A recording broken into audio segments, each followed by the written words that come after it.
గత పాలకులు మాకు వారసత్వంగా 8,21,651 కోట్ల రూపాయల అప్పులు మరియు బకాయిలు మిగిల్చి వెళ్లారు.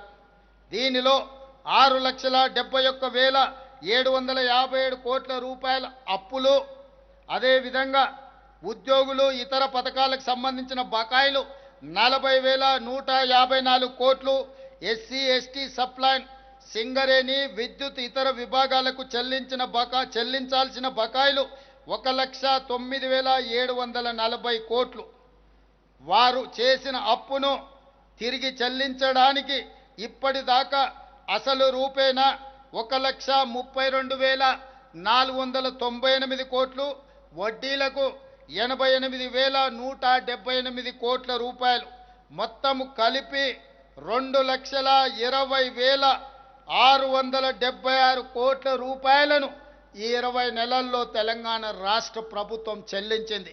ఈ అప్పుల భారం లేకపోయినుంటే ఈ సొమ్మంతా పేదల సంక్షేమానికి, తెలంగాణ అభివృద్ధికి ఉపయోగపడేది.